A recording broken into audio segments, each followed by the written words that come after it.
반갑습니다. 저는 충남대학교 경상대학 김현수 교수입니다. 오늘 여러분들께 들려드릴 강의 주제는 중국 ESG 동향과 우리 기업의 대응 방안이 되겠습니다. 자, 구체적으로 오늘 강의는 다음과 같은 순서로 진행을 해볼까 합니다. 첫 번째, 중국의 ESG 발전 동향과 중국의 ESG 관련 정책의 흐름, 그리고 우리가 주목해야 할 몇 가지 포인트들을 함께 살펴볼 것이고요. 그리고 몇 개 중국 내 현지 기업들의 ESG 경영 사례를 소개해 드리겠습니다. 그리고 마지막으로 우리 기업의 현지 중국 내 혹은 중국과 이런 ESG 경영 체제를 어떤 식으로 진행을 해야 할지에 대한 제언을 마무리로 진행을 해보도록 하겠습니다. 자, 중국에는 지금 현재 앞서 말씀드린 바와 같이 이 글로벌 ESG가 부상하면서 중국 또한 많은 관심을 이제 표하고 있는데요. 지난 2016년에 중국 인민은행과 재정부 등을 포함한 전체 7개 부처에서 녹색금융 시스템의 구축에 관한 지도 의견을 발간을 했습니다. 그리고 2020년 9월에서 이제 시진핑 주석이 유엔 총회에서 2030년 탄소 피크 그리고 2060년 탄소 중립, 즉 3060 쌍탄소 전략을 제언을 했죠. 그리고 중국의 지난 14차 5개년 계획에서 6가지 주요 목표에 녹색 경제를 포함하면서 중국이 이런 ESG에 많은 관심을 정부 주도로 이렇게 하고 있는 것을 우리가 이해를 할 수가 있겠습니다. 사실 일각에서는 중국이 지금 현재 압도적으로 가장 많은 이산화탄소를 배출하고 있는데 이를 잘 실현할 수 있을까 하는 우려의 목소리도 내고 있는 뿐만입니다. 전 세계적으로 2019년 기준으로 봤을 때요, 이 중국이 총 101억 톤의 이산화탄소를 배출했고요. 그 다음으로 미국이 그의 절반가량 52억 톤을 이제 배출했습니다. 3위로는 인도가 26억 톤의 이산화탄소를 배출했는데요.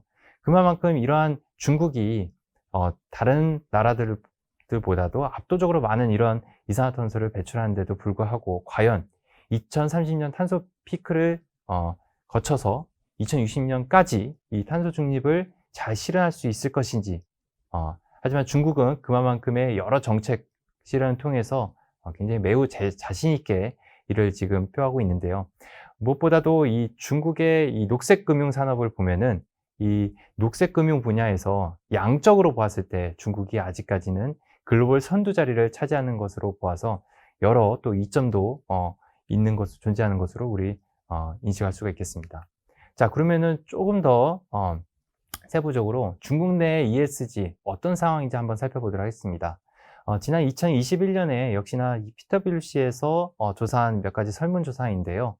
이 ESG와 관련된 중국 소비자층의 관심도를 몇 가지 설문조사를 보니 환경 친화적인 제품, 이런 것들을 적극적으로 사용하겠다, 이런 것에 관심이 있다, 그리고 이러한 기업들의 많은 관심을 표하는 것을 다음 설문조사 결과를 통해서 우리가 볼 수가 있겠습니다. 뿐만 아니라 우리가 주목할 부분은 이 중국 내 MZ세대들의 직업을 선택할 때의 요점으로서 그 해당 기업이 얼마만큼의 사회적 기업의 책임을 수행하느냐에 따라서 무려 70%가 넘는 이 젊은 층이 이 ESG의 사회적 책임 요소를 고려하며 기업을 선택하겠다라고 이제 결과론적으로 나와서 우리가 보았을 때 중국 내 ESG 관심도가 비단 여러 층에서도 이 젊은 층에 점점 많은 관심이 표해지고 있는 것을 우리가 목격할 수가 있겠습니다. 자, 다음으로는 ESG 생태계입니다. 전 세계 지금 이 ESG와 관련된 이해관계자가 크게 4가지로 이제 구분이 될 수가 있습니다. 먼저 이 책임 투자 원칙으로 지적되는 PRI와 유엔 운영계획 등 ESG 리더 기구들이 이제 포함이 되겠죠. 그 안에는 각국별로의 여러 ESG 관련 감독 기구들도 포함이 되겠고, 이 비영리 단체인 NGO 기구들도 포함이 되겠습니다. 자, 다음으로는 ESG를 얼마나 잘 수행하는지 이를 평가하는 기구들이 되겠습니다. 여러분들도 잘 알고 있는 이런 다우존스의 지속가능 경영지수, 그리고 FTSE 러셀 이런 지수, 그리고 중국의 하버스트 펀드, 그리고 여러 기관들이 포함이 되겠고요. 중국 내에서 지금 현재 신타오와 여러 하버스트, 그리고 이 사회적 책임, 이제 CSR을 집계한 여러 중국 사회과학원 등이 이런 평가 기구에 포함이 되겠습니다. 자, 그리고 ESG 이런 기관들, 그리고 ESG 경영을 수행하는 이러한 기업들 총 4가지로 우리가 나눠서 살펴볼 수가 있는데요. ESG 경영의 첫 단계인 과제 도출은 정해진 기준에서 출발합니다. 기업 입장에서 과제 도출은 기업이 하고 싶은 일만 하는 것이 아니라 이를 국제표준이 이행하도록 규정한 ESG 3가지 부문별로 이행과제를 찾는 작업이 되겠습니다. 그래서 현재까지는 국제적으로 완전히 표준화된 ESG 공식 기준은 아직 마련되어 있지 않습니다. 하지만 이를 지향하기 위해서 EU와 미국을 중심으로 비교적 일관되고 정확한 국제표준을 제시하고 있는 기준은 UN 지속가능 발전 목표를 포함해서 GRI나 이 SASB, TCFD 등이 중심이 되겠습니다. 반면 우측에 보시면은 중국의 ESG 정보 공개 기준은 다음과 같이 몇 개의 증권거래소, 그리고 이 국자위, 그리고 중국 사회과학원 등이 되겠는데요. 이처럼 중국의 기준이 이 EU나 미국에 비해서 아직 완벽하지 않고 일부 지표 및 내용에 대한 통일된 기준이 미비한 이러한 시스템을 보이고 있는 것을 우리가 볼 수가 있겠습니다. 그래서 ESG 보고서 작성 지침을 다음으로 살펴보면은 유럽과 미국이 글로벌 ESG 흐름을 견인하고 있는 데 비해서 중국은 그 후발주자로서 열심히 이를 뒤따라가고 있는 모습을 볼 수가 있겠습니다. 이 그림을 보시면요, 2020년 중국의 A주 상장사 ESG 보고서의 참조 출처인데요. 대부분의 이제 ESG 보고서를 작성하는 데 있어서 이 GRI를 대부분의 기업들이 많이 참고를 하는 것을 우리가 이해를 할 수가 있겠습니다. 그 외에 상해거래소뿐만 아니라 이 홍콩거래소에서 제시한 여러 ESG 관련 정책들도 이제 포함이 되겠는데요. 우리가 여기서 또 놓치지 말아야 할 부분은 이 중국 본토 내 ESG 관련 규정뿐만 아니라 지금 기존의 글로벌 이제 금융 시스템에 있어서 보다 더 선진 체계를 갖추고 있는 이 홍콩 내의 ESG 관련 정책들도 우리가 눈여겨볼 필요가 있겠습니다. 그래서 중국은 지금 현재 중국 본토뿐만 아니라 홍콩에 있는 홍콩에 상장된 기업들에게까지 이런 일률적인 ESG 제도를 함께 꾸준히 선사하고 있음을 우리가 이해를 할 필요가 있겠습니다.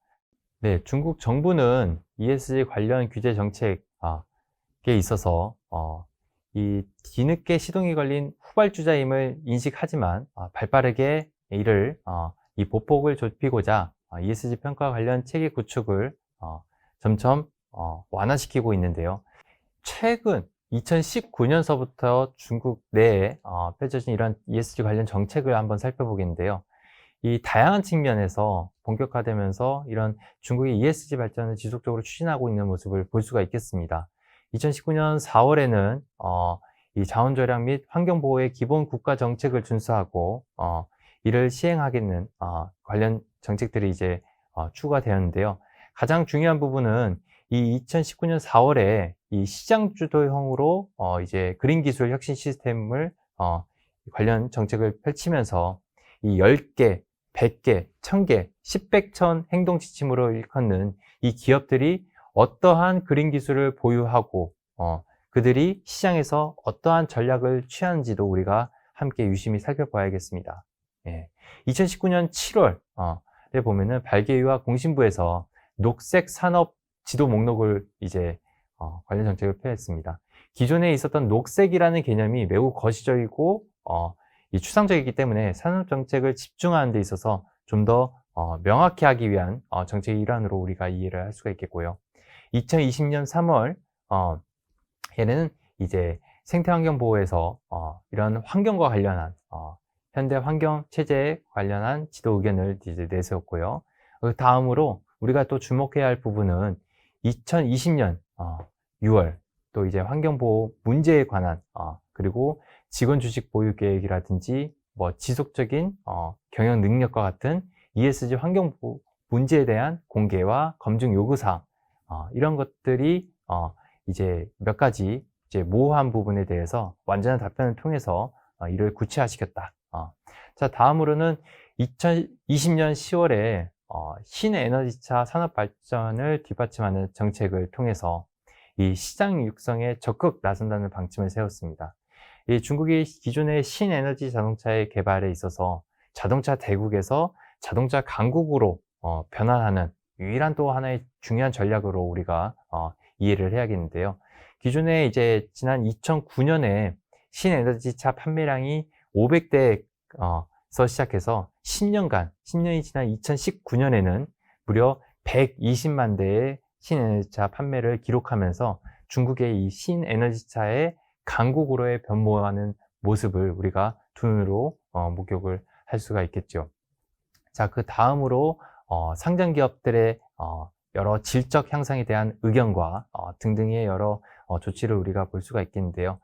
지난 2021년 12월에는 이 자유환경보호부에서 이 관련 공개관리법에 있어서 모든 이제 기업들이 이제 매년 3월 15일까지 전년도에 환경 정보 공개를 의무적으로 시행하는 이 법규를 이제 시행을 하였습니다.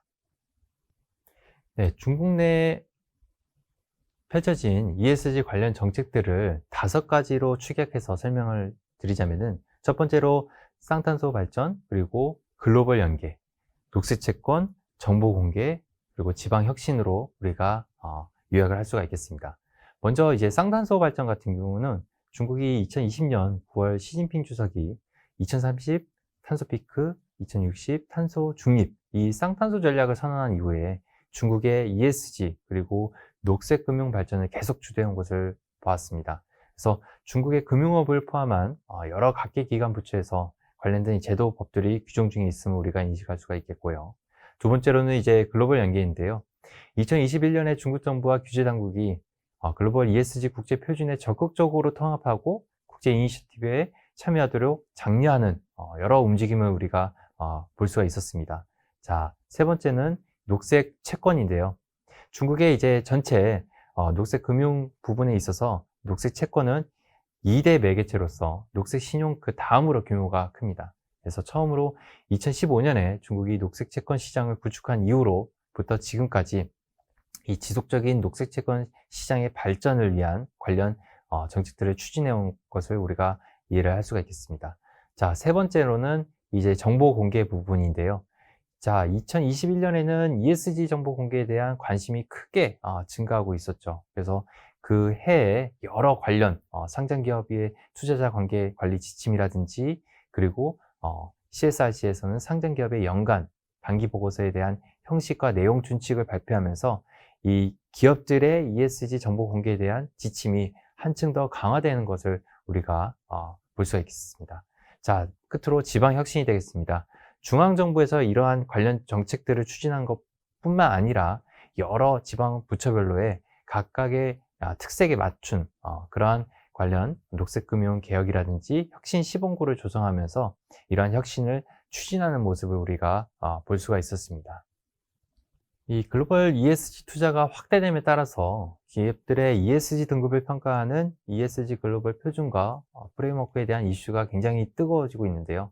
지난 2021년 다보스 포럼에서조차 이 ESG를 강조하는 새로운 회계 기준이 필요하다는 입장을 밝히는가 하면 이에 ESG 글로벌 표준 제정 이슈가 자주 언급되고 있습니다. 자, 중국 내에서는 다음과 같이 ESG 평가 시스템이 나름 존재하고 있는데요. 그래서 우리가 이제 몇 가지 이제 중국 내에 대표되는 ESG 평가 시스템의 이런 자세한 이런 상황을 우리가 함께 잘 인지를 해야겠습니다. 첫 번째 평가 기구로서 이 신타오 그린 파이낸스, 샹타오 롱르라는 회사가 있고요. 그 다음으로는 이 핑안 사가 있고, 그 다음에는 이제 화정지수, 그리고 이 다음과 같은 중국 사회과학원에서 제시하는 이런 기준들이 되겠는데요. 이 각기 다른 기관에서 아직은 글로벌 표준과는 조금 이 차이가 존재하지만 중국 내에서 점차 이러한 기구들이 이 글로벌 표준의 보폭을 좁혀 나가고 있는 이런 모습들을 우리가 함께 이러한 동향들을 함께 잘 살필 필요가 있겠죠. 자, 다음은 이 기업의 ESG 보고서 공개 현황입니다. 최근 몇 년 동안 이 중국 A주 상장사의 ESG 보고서 발행 건수가 다음 표와 같이 이 지속적으로 증가함을 우리가 이제 볼 수가 있겠습니다. 2021년 기준으로 상해와 신청거래소에서 각각 682개 그리고 477개의 기업들이 ESG 보고서를 발표한 것을 볼 수가 있겠는데요. 꾸준히 지난 2016년서부터 이 숫자가 증가함을 볼 수가 있겠죠. 자, 우측표에 보면은 이 심천증권거래소와 상해증권거래소 그리고 홍콩거래소를 비교했을 때 역시나 홍콩거래소에서는 이제 50% 넘는 이러한 공개율을 차지하고 있고, 반면에 중국 본토의 이 두 증권거래소에서는 굉장히 미비한 이러한 수치를 이제 우리가 볼 수가 있는데, 이 반대로 해석하자면은 점차 이러한 미비한 이러한 공개 기준율도 점차 이제 홍콩 거래소처럼 많은 기업들이 공개가 되게끔 관련 정책들을 통해서 이를 실현할 여지가 있음을 우리가 이해를 할 수가 있겠습니다. 자, 다음으로는 이제 중국 현지 기업들의 ESG 경영 사례를 이제 소개를 드릴 건데요. 뭐니 해도 중국 신에너지 차의 선두 기업인 이제 비아디를 이제 우리가 예를 들 수가 있겠습니다. 지금 비아디는 중국 자동차 업계에 유일하게 이미 시총 1조 위원을 돌파한 이 기업으로서 중국 전기차 배터리 제조업체의 이 선두 우위를 지금 굳건히 차지하고 있습니다. 그래서 비아디는 일찍이 이 ESG 경영을 도입을 하면서 이 친환경을 위한 여러 신에너지차 생산에 집중을 하고 있는데요. 2022년 3월에 비아디는 이제 연소 엔진 차량을 이제 생산을 그만두고, 그리고 이 EV와 PHEV의 생산에만 집중을 하겠다는 발표를 선언했습니다. 그러면서 2020년과 21년 결과론적으로 ESG 부분에 있어서 그 중에 환경과 지배구조 부분, 특히 이제 지배구조 부분은 이제 인재 채용이라든지 그리고 주식 보유 수준, 직원들의 주식 보유 수준, 그리고 직원과 회사의 이익 공유 시스템을 매칭하는데 가장 좋은 또 본보기 역할을 하면서 이 중국 기업의 최고 책임상을 수상을 한 바가 있습니다. 자, 다음으로 소개해드릴 기업은 이제 중국 유제품 선두 기업인 1위 기업입니다. 그래서 1위 기업은 이제 유엔의 지속가능 발전 목표의 4가지 부분에 해당되는 것과 자사의 여러 전략들을 이 위시라고 축약되는 전략을 함께 통합하면서 이를 적절히 수행을 하고 있는데요. 그래서 이런 이제 노력을 통해서 지난 2021년 중국 기업 사회적 책임 발전 지수의 유제품 산업 분야에 있어서 1위를 수상한 바가 있습니다. 자, 금융업 부분에 있어서는 중국 흥업은행을 이제 예시를 들 수가 있는데요. 중국 산업은행 중에 있어서 최초로 이 2008년에 적도 원칙에 가입한 이 기업입니다. 자, 적도 원칙이라고 하면은 환경 문제라든지 인권 침해 이러한 부분에 문제가 있는 기업들에게는 투자를 제재하는 그러한 금융계 내의 자발적인 협약이 되겠는데요. 이른 시기죠. 2008년에 이제 적도 원칙에 가입을 하면서 약 10여 년간 지속적으로 ESG 정보 공지를 지속적으로 추진해 오면서 중국 금융 산업의 또 독보적인 또 사례를 또 보여주고 있습니다. 이를 적절하게 수행하는 데 있어서 여러 난제들이 이제 존재하죠. 전반적으로 국내의 ESG에 대한 관심의 수준은 우리가 앞서 여러 지표들을 통해서 높아지고 있는 것을 이제 인식은 하지만 중국 내 ESG 평가 관련 기관들이 아직 초기 단계에 머물러 있기 때문에 이를 기업 차원에서 굉장히 이제 수행하기가 어려운 것을 우리가 알 수가 있겠습니다. 구체적으로는 이런 ESG 관련된 정보 공개 수준이 통일되어 있지 않은 부분, 그리고 정보의 비대칭성, 그리고 역시나 이 글로벌 ESG 가이드라인과의 이런 수치 계산법이라든지 이런 방법론적인 차원에서의 차이가 존재하는 부분, 그리고 이를 적절하게 수행하는 데 있어서 필요로 한 여러 개념 부분이라든지 인프라가 상대적으로 미약하기 때문에 중국 내 기업 내에서도 이러한 ESG 경영을 실천하는 데는 많은 도전이 따르는 것 같습니다. 자, 그럼에도 불구하고 우리 이제 이 중국의 이 점진적인 ESG의 이러한 부상들, 이러한 경영의 추진 사항들을 계속 주시를 해야 할 필요가 있겠습니다. 앞서 보셨던 그런 지표들을 통해서도 중국 기업들의 ESG 보고 상황이 점차적으로 꾸준히 이제 상장을 하고 있는 것을 알 수가 있겠는데요. 그래서 중국 기업들의 이러한 ESG에 대한 인식도 또한 지속적으로 향상됨을 우리가 이해를 할 수가 있겠습니다. 이런 ESG 정보 공개 기준 부분에 있어서는 중국의 이제 4차 산업혁명 관련 기술을 통해서 이런 기업들의 지능형 데이터 수집을 통해서 이를 다방면적으로 ESG 정보 공개를 위한 여러 또 전략이 실현될 수 있음을 우리가 또 이를 주시를 할 필요가 있겠죠. 자, 마지막으로 이 한국 기업의 입장에서 이 현지 중국의 ESG 경영 체제를 하는 데 있어서 어떻게 이를 우리가 대응을 해야 할지에 대한 저희 몇 가지 소견이 되겠는데요. 첫 번째로는 ESG 경영의 가속화가 필요로 함을 이제 제시하고 싶습니다. 전 세계적으로 ESG가 부상되고 있고 중국 내에도 이런 여러 기업들의 ESG 경영의 행보를 우리가 지켜봤습니다.